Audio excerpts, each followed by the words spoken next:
Istilahnya apa yang diberikan Tuhan itu tidak ada yang merugikan. Contoh, kita diberikan masalah, itu masalah yang sifatnya kehidupan. Iya. Kita diberikan masalah sama Sang Pencipta atau keadaan, ya kan? Kita merenungi dengan masalah yang ada, memahami dengan masalah yang ada, ya kan? Setelah kita mampu merenungi itu, memahami itu, kan akhirnya tumbuh suatu pengetahuan dan pengertian. Gitu, ilmu, mendapatkan ilmu yang akhirnya menjadi tuntunan bagi kehidupan kita. Berarti kan menguntungkan, Mas. Jadi kalau orang dapat masalah kan tidak hal yang merugikan. Nah, yang merugikan itu apa? Adalah mindset pikiran kita. Tinggal otak kita menerimanya bagaimana.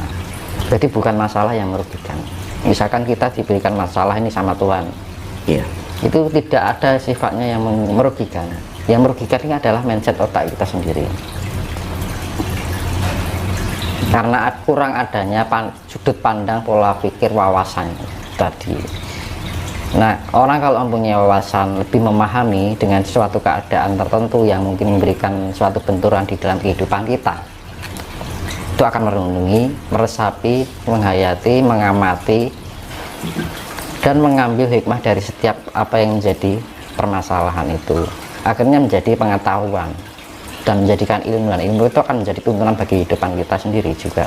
Nah, itu kan berarti artinya kan menguntungkan, Mas.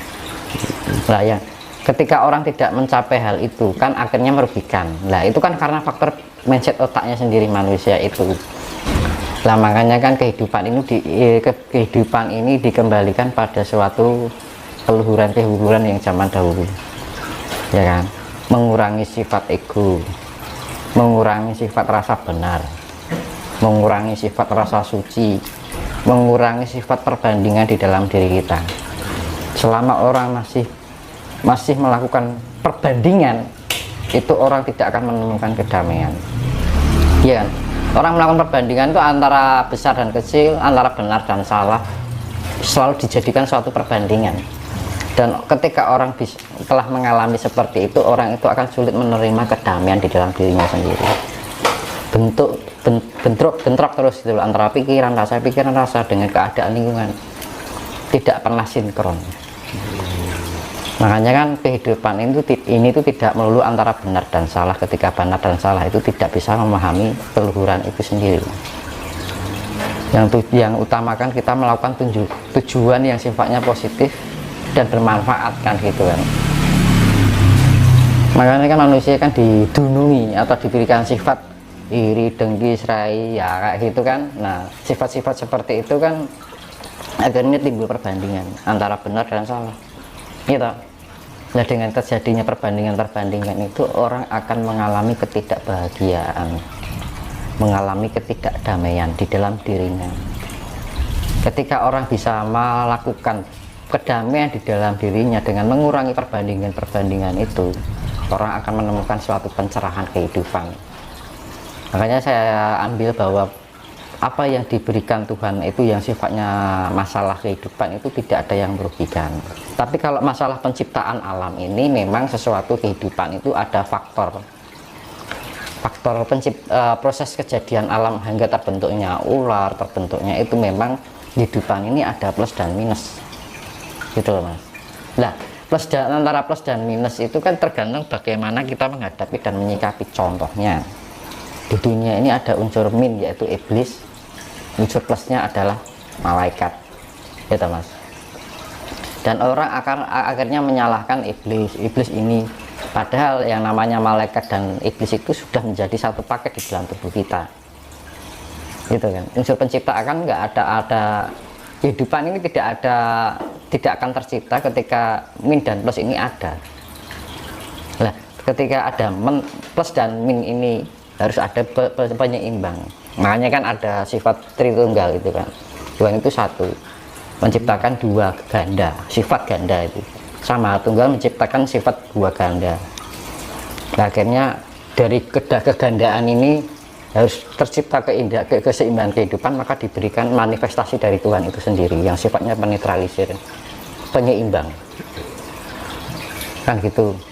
Nah makanya kan itu kita menjadi penengah ini, segala sesuatunya itu diseimbangkan, yang kelebihan juga nggak baik, kekurangan juga nggak baik. Maka kehidupan ini hanya perlu penyelarasan aja Mas, tidak perlu melakukan suatu perlawanan. Nah ketika orang bisa berselaras dengan lingkungan ekologi kehidupan ini, maka dunia ini akan tercipta kedamaian. Makanya ada keutuhan dari kehidupan ini. Jadi ya kita jangan menyalahkan keadaan, wah di sini membahayakan dan tidak, kan makanya kan manusia diberikan sifat eling lan waspada, hati-hati kan gitu kan. Lah makanya kan segala sesuatunya jika kita dilakukan dengan tidak seenaknya sendiri, maka kita timbul sifat hati-hatian gitu ya kan, kewaspadaan kan gitu kan. Makanya kan orang kewaspadaan itu kan juga baik dari sisi internal ataupun eksternal. Kalau internalnya ya kita secara emosional kita sendiri, kita menggunakan akal yang sehat, perasaan yang lebih inner beauty, jiwa yang lebih tenang kan gitu kan, emosional yang lebih terjaga. Ketika orang bisa menjalankan itu ya baik-baik saja. Yang buat terancam itu kan diri kita sendiri, pikiran kita, perasaan kita. Ketika kita punya perasaan buruk itu kan merugikan diri kita sendiri sebenarnya, menguras energi, menguras hati kita sendiri gitu. Berpikiran negatif itu juga menguras energi. Mas, apakah sesuatu itu yang bersifat gaib itu negatif atau jelek? Ya sama aja Mas, manusia ada yang baik ada yang buruk. Sama aja, kehidupan non fisik pun juga gitu.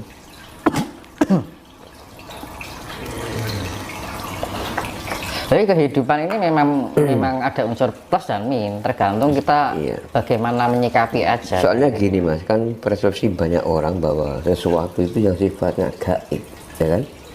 Itu kan dianggapkan sesuatu yang salah, yang jelek. Nah itu kan pemahamannya yang terlalu sempit itu tadi, karena faktor-faktor ajaran itu tadi.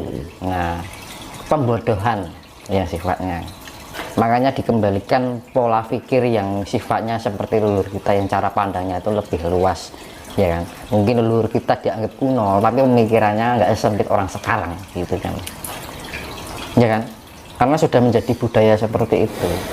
Kita dilemahkan cara pandang kita tanpa kita sadari, kita dijajah. Makanya kan ini kan namanya perpindahan transisi ya Mas, ya kan?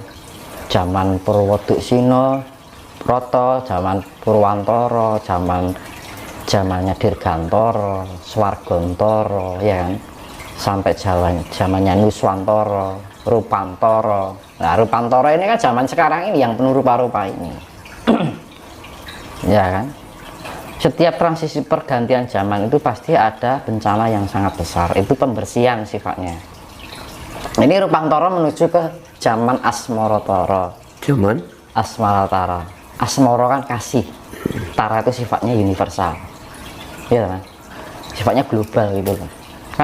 Ini kan masih di Rupantara ya. Rupa itu hal yang rupa-rupa itu. Makanya zaman sekarang kan memperlihatkan yang rupa-rupa kok. Banyak teknologi yang sifatnya fisik-fisik gitu loh Mas. Yang fakta, kemewahan, kekayaan, terus penguasaan, angkara murka, itu kan segala yang sifatnya rupa. Kalau setelah ini nanti zaman apa Mas? Ya Asmaratara itu zaman. Asmaratara itu apa? Asmara kan kasih, kasih sayang. Tara itu kan sifatnya universal atau global. Nah, itu zaman penuh kasih sayang. Lah itu kan otomatis alam akan melakukan pembersihan Mas.